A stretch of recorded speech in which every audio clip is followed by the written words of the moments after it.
ICA officer found 6 kittens stored in like this like fake dashboard of a car. It was cramped and there was like no ventilation and whatnot. Actually, I got think of smuggling before. Wait, what? Smuggled animals is one of the ad hoc things that would qualify as a... Oh my days! Is there something that you see a lot of dog owners do that you're like, you wish you could tell them to like stop? Oh wow.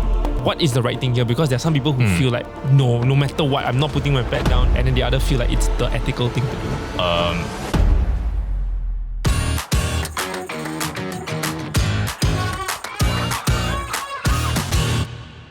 Alright guys, so I don't know if you remember this, but actually this time last year, right, there was an article about how an ICA officer found 6 kittens stored in like this like fake dashboard of a car. It was honestly quite like inhumane to see this 6 kittens like cramped and there was like no ventilation and whatnot. And so I think it was long overdue for us to really get to the bottom of it, because I think we've seen a lot of cases of animal cruelty. We want to understand a little bit more about what's being done to protect animals. And I think the other also is, what does responsible pet ownership look like? So our guest today is at the front lines of treating smuggled animals and also been monumental in creating policies to protect the ones that we have here in Singapore. Please welcome Senior Veterinarian from Animal and Veterinary Service under NParks, Dr. Sean Sam. Welcome to the show. Thank you. Hi. So I understand it's a very long title, Senior Veterinarian, and then before the Animal and Veterinarian Program Office, there is You're missing a syllable every time you say I think so. I think so. But there is this Quarantine and Biosecurity Services. That sounds very, very official. What does it actually mean? Correct. So what I currently do, like you mentioned, my team and I, we kind of look into formulating policies relating to animal health, but also the veterinary sector. So it's just... Policy just means that we're kind of creating the rules upstream to sort of then guide what people do in the operational setting, right? Okay, but then the quarantine and biosecurity services, as the name suggests, we actually quarantine certain animals. And then the word biosecurity means that we put in place a bunch of measures to actually safeguard Singapore from diseases. And diseases we are concerned about coming in through spread from animals. So that's the essence of what we do. So you study to be a vet specifically for this designation? you look uncertain, right? So I guess your question is coming from is, this is quite unusual for what a vet might be doing. Because I think even when I talk to my friends and I say I'm a vet, right, they'll say, what clinic you working at? Right. Maybe that's the common, the instinctual response to that. Actually, being a vet, you can do a lot of things, not just your sort of general clinical work where people bring their dogs, cats, or even hamsters to see. So of course, I work in the government sector, but we might have vets working in like research, nutrition, education even, right? Yep. For me, right, I wanted to be like a normal clinical vet. I think... You just like to play animals, is it like Yeah. And you mentioned you wanted to be a vet also. So maybe like when you were young, so is that kind of like when you're young, you want to just see a lot of animals. And it seems like quite exciting, exhilarating job. But I think when I started studying, people also keep challenging me lah. You know, typical Singaporeans, why you want to be a vet? Why you don't go be a doctor or a dentist to help other people? So I felt personally attacked. Like, I take it back. So like, as in the existential question is, are vets really not helping people, right? I mean, so I think that led me down the path to try to figure out actually what kind of contributions vets can do. So there was no part of you that wanted to be a human doctor? Actually, no. People ask me that. So it's not like you tried to be a human doctor, then after you're like, what, damn hard, then... No lah. Okay. So I think that was not my calling. Like, it's just not so exciting. I think the thrill of like being a vet is that is your patients cannot speak to you, the animals cannot speak to you. So they cannot I feel like You're introvert. They can't complain. No lah. I think it's a challenge, but it's also the excitement of it. Like, you have to figure out things on behalf of them. And then you are dealing with a wide range of species lah. If you ask any vet, they will say that, doctors only treat one species, but vets treat many lah. No comparison. True. What's the most memorable experience you have from your school? So like part of vet school, right, is like we have to do lambing. In some context is that like in sheep production, generally they will all be timed to be mated and bred at the same time, and then they will all give birth to their lambs around like Easter period where it's getting warm, around springtime. One shot. Yeah. So Okay, well, never mind. I don't go into all the details, but there are certain like the light period, all that will affect your fertility, all that, blah, blah. And then you want the lambs to be born at a time where the grass is going to be warm and the grass will be good. So in a lot of farming situations, everything is timed. It's not like throughout the year got sheep giving birth. Some sheep, when they give birth, like it'll be fine. Like they just need to push and then it will come up. But sometimes like the lambs will get stuck or like come out in a breech position. Like they need a bit of maneuvering to help them to give. And then this represents like, it's a problem for the sheep if she cannot give birth, because it might also cause like complications and even death. And then of course the lamb, you want it to survive because it's money for the farm lah, and then it's food. So that was like super interesting, because I think in Singapore, like I never even seen like a cow or sheep before. I don't know about y'all. I rarely see like any farm animals. So when I first went there, I'm like, wow, farm animals. Then getting to do like something hands-on, right? Super hands-on. Like, you like helping to delivered babies. deliver sheep babies for like 3 weeks. Like How many would you say? How many a day? How many a day? 5 or 6 a day, that kind of thing. Like Over 3 weeks. yeah, so this was interesting. I think this is something that like Yeah. like it was like monumental. Like. So I was like, wow, okay. Okay, are most of the smuggled animals coming in from like JB? Because like I hear stories of like puppies being put in sedated, heavily wrapped in a plastic bag and then stuffed into like, you know, the seat. Glove Yeah. Oh my god, the And then armrest. like they bring them in because it's like way cheaper than getting a pet here. If you read in the news, right, they will say that the animals were detected at usually our land border. So either Tuas or Woodlands. They will usually not fly in because it's really hard to clear customs, I think, if you fly in. So usually the trafficking of animals is through the land border. Right. So of course that is linked to JB lah. That's where we would find them. But we don't know the details of this, but it's not necessarily that the animals came from JB or Malaysia. Because I mean, from Malaysia, you can even connect Thailand, elsewhere. yeah. So Right, it's right. usually, like you said, like, they will be concealed somewhere within the vehicle. Sometimes, commonly it's like in the boot like they just lift up the compartment, but some of them may modify the vehicles to create new compartments, the upholstery. So like and the then- case that I mentioned, it was the dashboard, right? They basically modified it so that there's a cavity inside Or the like dashboard. the where you put the tissue paper. No, the whole panel. They remove the it. steering wheel and that then- they- Oh. Yeah. Coming back to the quarantine and biosecurity services, because like I think that alone we have like a lot of questions, right? Like what were some of the emergencies that you had to attend to? Because I remember watching a video where you literally there was a kitten that was just smuggled in and you had to do a lot of tests, you had to treat it, you actually found that there was like a virus. What were some of the emergencies that you had to attend to? Smuggled animals is one of the ad hoc things that you could qualify as an urgent emergency that we go to, because these things are not predictable. Like our normal quarantine operations, animals that come in from overseas, we know who's coming in today, who's being released. But when people smuggle, often these are at odd times of the day, very early in the morning or even at night, because they are trying to avoid Siam detection, lah. right? Yeah. So they'll come in at low traffic periods. So when these smuggled animals come in, usually our border colleagues, which is ICA, they'll be the ones at the front line to detect, and they are the experts when it comes to sort of profiling which kind of vehicle might look suspicious, that kind of thing. Then if they detect the presence of smuggled animals, they will activate NParks outside. So that's when if the animals are detected, then they're brought to our quarantine center. Yeah. It can be quite stressful, because when these animals come in, the priority is to make sure that they're okay. And sometimes they come in quite large numbers. We're talking like could be 10, could be 15, could be even more. Right? Doesn't sound like a lot, but if they are coming in poor condition, then we need to act fast lah. So usually we will try to make sure that we do comprehensive checks on them, to see whether they have any health conditions that we should be concerned about. And then if there's any need to, we provide supportive treatment or nursing care lah. And then in more severe cases, if the animal is very sick, we may also send them off to another clinic outside where they're able to provide a more intensive care for the animals. Is there a particular like memorable or like heartbreaking case that you remember? Can you tell us the story? I remember I woke up to go toilet, then it's like 4 a.m. Then I check my phone, it's like, oh man, like someone from our other team said that they have detected a bunch of animals, so they're going to bring it to a quarantine center. We don't need to go down immediately, thankfully, because it will take some time at the border side for them to hand over the animals, then bring over lah. So by the time I got to work, like 7, 8, then the animals are there waiting for us. But then we have to go on a check. So what we do is, these animals come in, we will do quite a thorough physical exam on them, like head to toe, make sure that they're all What covered. animals? What kind? These were a mixture of dogs and cats. Okay. And then Puppies, they're are all they very young. puppies? Yeah. If I recall, I think 2 to 3 months old. So they are like maybe the size of a mango like that. Oh like, my like God. quite small. So we're talking about 300, 400 grams, right? So the problem is that when these animals are so young and so small, then they are more vulnerable to sort of any illness, or actually just not even eating for a while, right, can cause them to have low blood sugar. Some of them actually had like low body temperature, like hypothermia, because they may not have been fed for a while, so maybe the body cannot generate enough heat. So these kind of animals we have to quickly put into some sort of active warming. Like we have like warm blankets or certain kind of cages to give them extra heat and warmth. So when they come in, right, many of the times they are not vaccinated, because we don't know the source of where they come from. So we can only assume that they probably don't vaccinate them, they don't really take care of them super well lah. Their aim is just to rear them and then sell already, right? So we have to make sure they're vaccinated, so that if they are exposed to other diseases, they are protected against the common ones. We also make sure that they get their parasite preventatives. So this will cover like all the worms and the ticks, all that on the skin, but also inside their gut. We also will microchip them.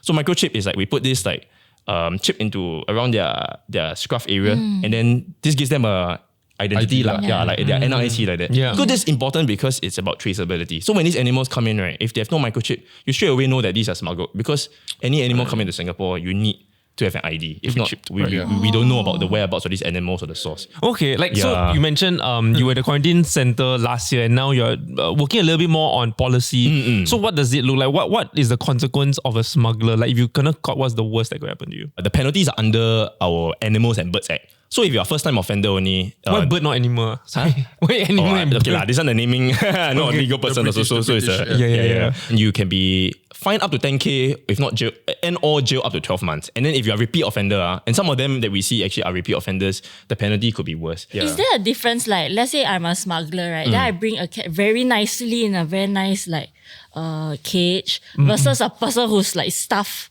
Plastic bag.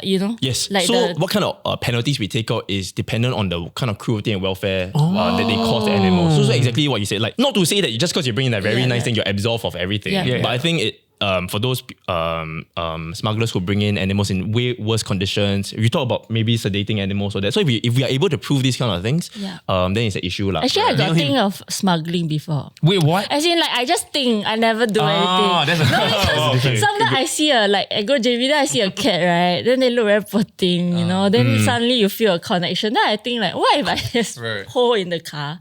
Then like nobody catch me, I put my jacket. Then I just like drive through. Then like, oh, Singapore. But I feel never like the do universe do anything. be like that. When you wind down the window, you give your passport, right? Then the fella will Yeah, Actually, it's already a good thing you know that you're not supposed to do that because we have some rare cases where people actually they really Just mean pick well it for up the animal and then They don't know that they they didn't can't. know that you can't just bring an animal in. Wait, how can you prove that it's not their pet? Because you can't bring your pet out. Can also. Give them the benefit of doubt when they Cannot- come. you Can you cannot actually bring your pet Can you bring out your pet and then overseas? bring your pet back? You can, but when you come back, like I said, it depends which country you're coming back from. There might be certain conditions you have to comply with. So it's not so like easy, like you want to do day trip to JB, then you bring your pet. Because actually you bring your dog or cat out to JB, when it comes back, it needs 30 days of quarantine. Oh my God. In addition to all the other things that we talk about. So it's not so simple like that. Leave him at home. Yeah. How about service animals? So service animals can also come in, but subject to the same conditions. But different set of conditions, so it's easier for them to travel in and out of them. But actually, it's the same. Depending on which country you go to, they still represent a risk of bringing the disease back. For clarity, what is the correct way? So like, for example, I know somebody or like a shop reputable in Australia, UK, and then I want to ship it in. I have to basically like sign up for like quarantine or I have to register for quarantine? There's quite a number of steps actually to bring an animal in, right? But where you bring the animal from will determine what kind of conditions they are. Because just now I said that we have different kind of like risk assessment for different countries. So broadly, if you want to import an animal from overseas, then you are either importing from one or three categories of countries. Okay. We call them schedules. Yeah. So schedule 1 is the countries with very, very low risk of introducing diseases, rabies. So they have very good biosecurity measures in their own countries. They're actually very strict, maybe even stricter than Singapore.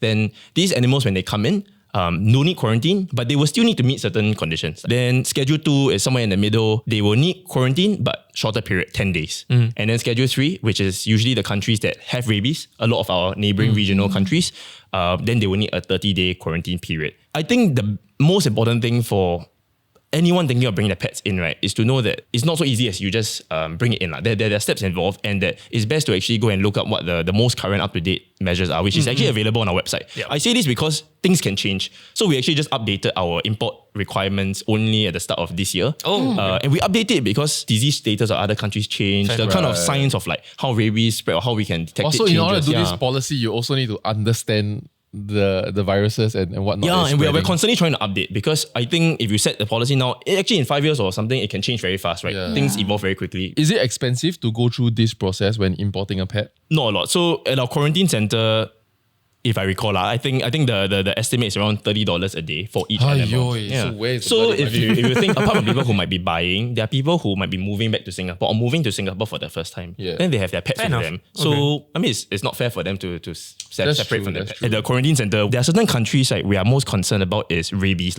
So this is a disease that can affect the animals. Everyone should be concerned because it can affect people as well. Even non-pet owners, if rabies comes in, it spreads to a person that could potentially harm and then even lead What to are death. some of these high-risk countries? A lot of actually the neighboring countries around Singapore and the region actually are endemic with rabies. So they have rabies present within their dog and cat population. Oftentimes it's in the community population, so sort of the stray animal population. Do rabies not kill the animal? It might. Now, there's the tricky thing about rabies, right? which is why we actually need so many measures, including quarantine, is that rabies has what we call a long incubation period. I think your listeners all very smart now with COVID. Right? They're smart. I think you also know. No need to dumb it down for So us. what it means, right, is that if an animal is infected with rabies, it can actually be quite long before they show clinical signs. Right. In fact, up to 6 months. Oh, So that's wow. long, right? So an animal comes in, it looks perfectly healthy, and it could actually be infected and go on to spread the disease. And there's actually. no way to like test for Right. it, like blood test. Exactly, yeah, well, spot on. From my understanding, Singapore has maintained a status of being rabies free for like I think since 1953 or something like that. Yeah, And yeah. It's That's actually damn long. quite crazy because almost 150 countries are endemic, and it takes like thousands of lives. If I'm not mistaken, it claims 60,000 lives a year, mostly in Africa and Asia. Oh my god. So it's actually quite dangerous, and so you have to make that hard decision of like putting an animal down if they have it, lah. Correct, lah. But I think we don't want to get to that stage. We want to not even have a rabies case in Singapore, lah. But it's completely out of your control, right? If I Yeah. so decide to buy a dog from a neighboring country and then So that's why when people time it buy reaches you, there's from other rabies. countries, we try to, we definitely try to ensure that they know what are the conditions and the requirements they need to comply with.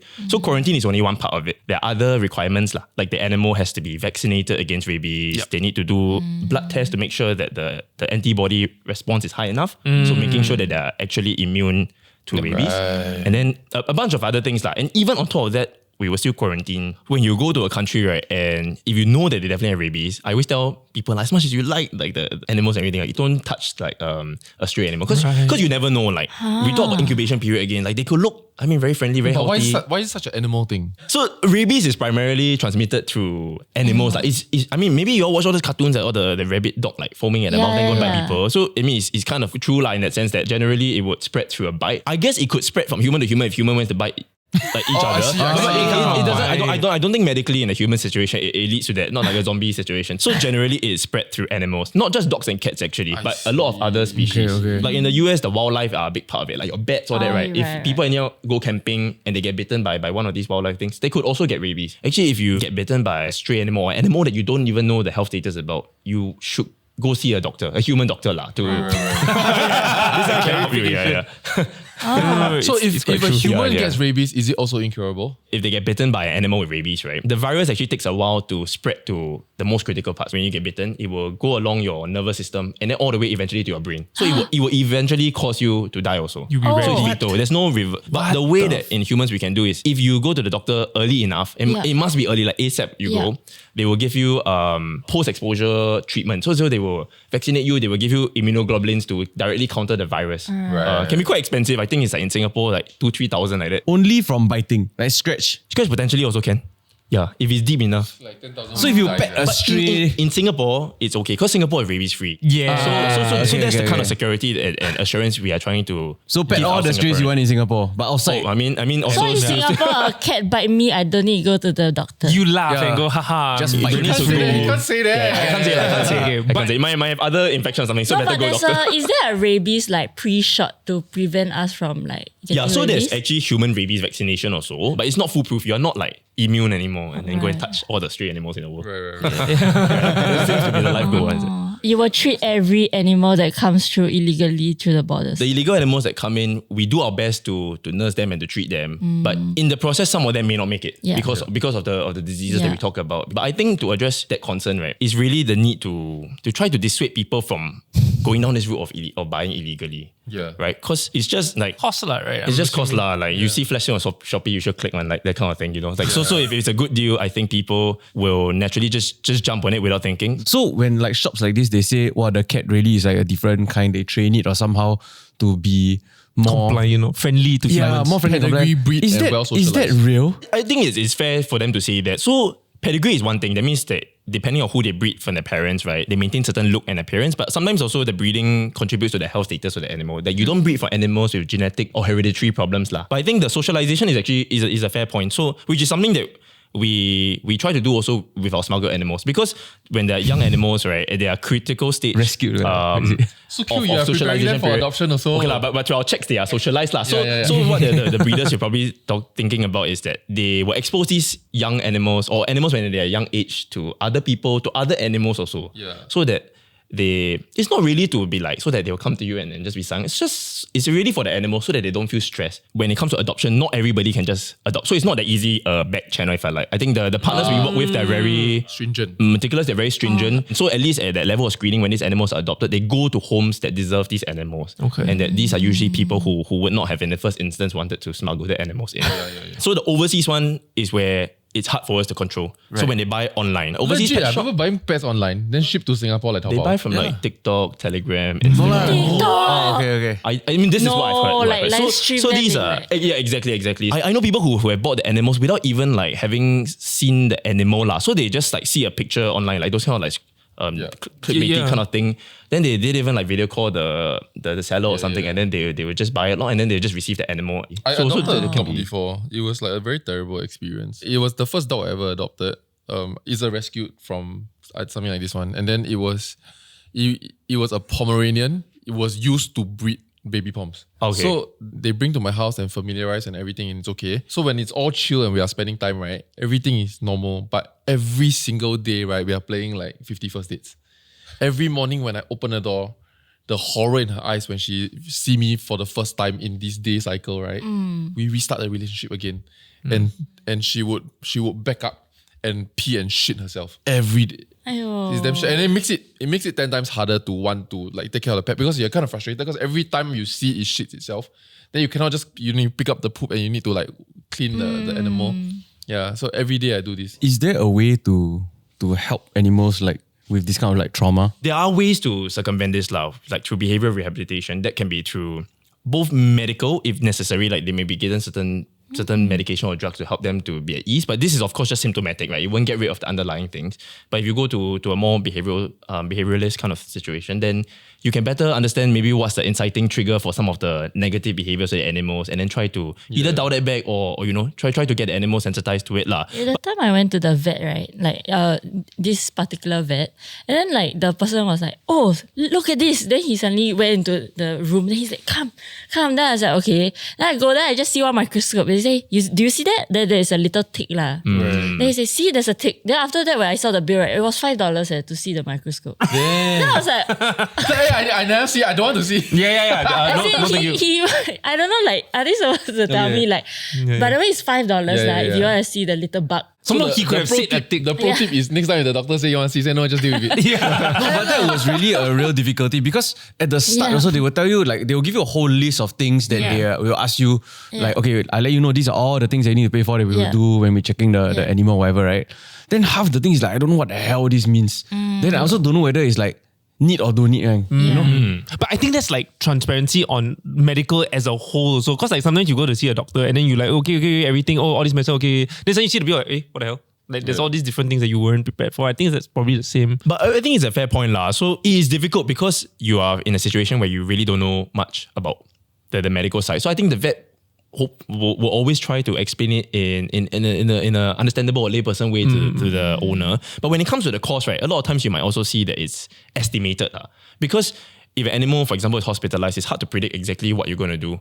And then if every time you need to do something else, then they have to call the owner. It could be matters of time that we are losing. How do you judge if an animal is in So pain? we have some sort of like metric or index that we normally use to pain score like an animal. So this is also again based on certain studies that they like all the more clever academics, they do certain research. It's usually based on actually even facial expression. So for example, in the cat, they have like a you can actually see whether their brows are like sort of furrow, where the ear position and everything is. And then based on that kind of composite of the facial expressions, you would also rate them on a score. Like usually it's on a numbering score as well. Different kinds of indexes and metrics lah for you to do it. But the idea is the same, that you maintain consistency. That means if you use this scale today or this kind of criteria, then tomorrow should be Less furrows on the brows. Yeah, that kind of thing lah. And then ideally it would be the same person doing it so that it's kind of more consistent. Different people you may interpret kind of differently. But naturally, because you are asking, you're interpreting on behalf of the animals, there could be a bit of subjectivity lah. Yeah. Is there something that you see a lot of dog owners do that you're like, you wish you could tell them to like stop?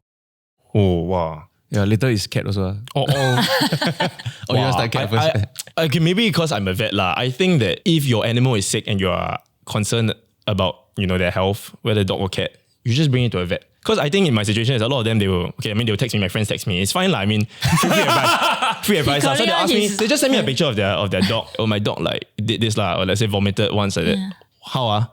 Then I said, okay, it could be a bunch of different things. It's very hard to just say. I say if you might need to do more tests, which I cannot do for you over the phone. Then you might want to go to a vet. Yeah. Then maybe they won't go already. The hesitancy to want to go to a vet, maybe because of the cost. Maybe it's like, is it like really necessary? It's hard to say. But because the animals cannot speak for themselves. Like for a lot of us and humans, like we always want to see doctor, but okay, you go and self-medicate, right? You go take Panadol, go and do all that lah. I mean, and then when it gets very worse, then you make the decision.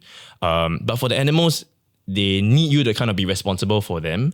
I think if they're not feeling well, they cannot really tell you that they want to go to the vet. They probably also don't want to go because they're very stressed. But I think that the right thing is for them to go lah. So I think if I had to tell pet owners, it's like, if you're concerned about your animal's health, just go to the vet. It's like, it's probably, there won't be any harm doing it. Yeah. Get professional advice. Don't Get just professional leave advice. Exactly. Yeah. And it's hard to just read online or ask someone because from just a picture alone, it's really hard to figure out things in an animal. I think it's more of like you see the dog vomit, then like, but last week I also vomit.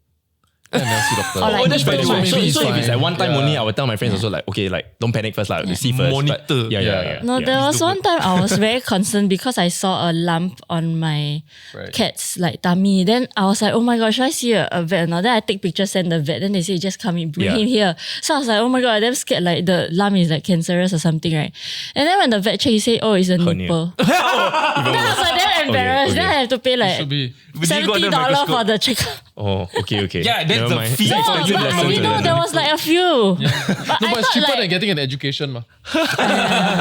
Denise actually just sent me a questionnaire that she had to go through, or her family had to go through when they had to euthanize their pet. And it's actually quite interesting because what it does is that it actually asks you a bunch of questions to determine whether the quality of life is poor or not. Yeah. And so there are questions like, my pet doesn't want to play, it does not respond to my presence, it's hiding, it does not seem to, okay, this is a bit subjective, enjoy life. And then you basically have like a scale of 1 to 5.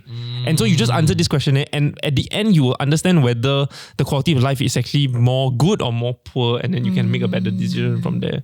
So I mean, Denise shared that this was actually quite useful in her journey because it's such an emotional thing. Yeah. This helps to rationalize the whole thing. Correct, I think so. And you will see from that kind of like questionnaire or metric that it's not like after you pass a certain score is must euthanize. I think it's again for an owner to track. And sometimes you could also repeat this after 6 months.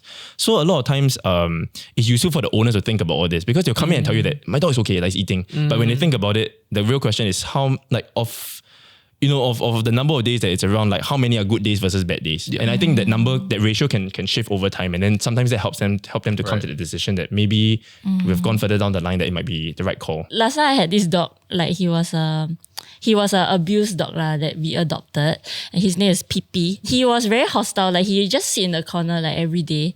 And then just one day, right, he decided to move from his spot. Like he never moved from that spot for years. And suddenly my mom was in the kitchen. She suddenly saw PP at the back of the kitchen, like just looking at her. And then she was like, like for years this dog never moved, like today it moved. Then she like, oh my god. Then she said, she just like hello, and then talked to the dog a bit. And then like she left the kitchen, right, and when she came back, right, he died. Last moment Like, of... but I feel like the dog just wanted to say bye. Like I feel like they know like inside. It's like John's story about they're people gonna on their go. deathbed. Like, It's the just same before thing they that die. we spoke to the nurse about. Like that humans also, just before they're about to die, they get a little bit better. Like enough to almost like say goodbye to goodbye. everybody. Then after that, then they bounce. Speaking about like understanding the animal, what is the right thing here? Because there are some people who feel like, no matter what, I'm not putting my pet down. And then the other feel like it's the ethical thing to do. It might be limited because you may not be able to afford it, or it might be that it's just not fair to put the animal through such an extensive kind of treatment when actually the chance of survival or recovery is also still very low. At the end of the day, it's the owner's decision. I think whoever, if it's your family member, a veterinarian will not force you to be like, oh, you must euthanize, if not you're a horrible person. I think that's not really the kind of conversation that we generally try to have. It's trying to create provide the information that the pet owner may not be thinking about, right? I think a lot of people also feel that like vets get a lot of flack for suggesting euthanasia as though like it's something that we like to throw out. But actually, it's also very hard for a veterinarian to want to suggest it, because actually if you see a patient for long enough also, it almost becomes part of you become attached to it as well, right? Like if you see maybe a puppy all the way up to when it's old and it's finally time to make the call, it's also not easy to tell the owner you may want to consider this. So I think that's always a difficult conversation to have lah. Yeah, I have a friend who's a vet who's like, it's so strange because she grew up loving animals and she wanted to be a pet because she loves animals, but half the time She she's wanted to actually... be a vet. Yeah. Okay. But then half the time of being a vet, you're putting animals down actually. You're actually like euthanizing animals. That was the sort of like motivation factor for me. Because when I joined this role, then I'm like, oh my gosh, every day I wake up like 4 a.m. go toilet. Then I'm like, what if another batch of smuggled animals come in? No, but what if you never wake up and go toilet? Yeah. Very interesting No, pattern you have, by the someone way, will call me, that you need to go to the toilet. I want to Just say if you joking, consistently just wake up joking. at middle of the night, go to toilet, you should see a doctor. But okay. No, as in what I'm trying to say is that the sort of positive outlook is when if we can give these animals a second chance and then they actually get nursed back to and a good Yeah. get a good life as a pet. Yeah, then it's actually quite heartwarming life. I think that's like our team takes a lot of like pride and joy from that. I remember like during my first job with that same Bella, right, is the dog. I remember having to skip meals to save money because Wow. overspend bring the dog to see a vet. Or like actually what broke me, right, was when she eventually passed at the age of like 14, I think. We brought her to cremate, and then there was like just 2 packages. One is like a solo cremation, then one is go into an animal pile to cremate together. Then I sat there and because I first job with no money, right? Then I picked the mass cremation. Then you just feel like a dick. I mean, obviously, okay, he's dead lah, first and foremost. But like, wow, to pick that was like crazy for me. So then I realized, wow, you must be rich. Then Is you the have price pets. very different, the cremation? Maybe 3 times. But it's still less than, It's like $100 No, but it was versus $300. expensive for you. $100 versus $300. Expensive for you. or even less, maybe like 80 versus That's a tough 240. decision. But I think like if they're much older, right, this kind of trauma you cannot completely get rid of. And I think the most important thing for owners to know is therefore that when you get an animal, they may not always be the best. Like it always forever. Do you know what I mean? Like even if you get a young puppy and it's in the pink of health now, like in the future, whether it's behavioral issues or it might even be medical issues, like things could always go south. And I think that's something that new pet owners or even existing pet owners who maybe never encountered such a situation before should be cognizant about. That's not to say that they are not suitable pets. It's just that you need to find the right home, I think, and the right kind of owners to provide that dedication. All right, thank you so much, Sean, for joining us today. I think that was very insightful. Also, if you're interested in buying a pet, please always buy from a licensed pet shop or adopt from animal welfare groups. Also, check out the AVS website for more information on import regulations and approved species list for pets, like we just talked about it. Link in the description box to all the resources you need. Thank you so much for watching. Like, share, subscribe. We'll see you next one. Bye-bye. So you watch Marley and Me? Oh, actually, I love that movie. Oh. I feel like it should be if you want to get a pet or you're thinking of getting a pet, go and watch that movie so first. sad. Yeah. Owen Wilson, No, but it's so Jennifer Aniston. beautiful. Yeah, no, Right. but it's also like really. It's basically like watching a chapter of a person's life through like being bookmarked by having the pet. Right. Yeah.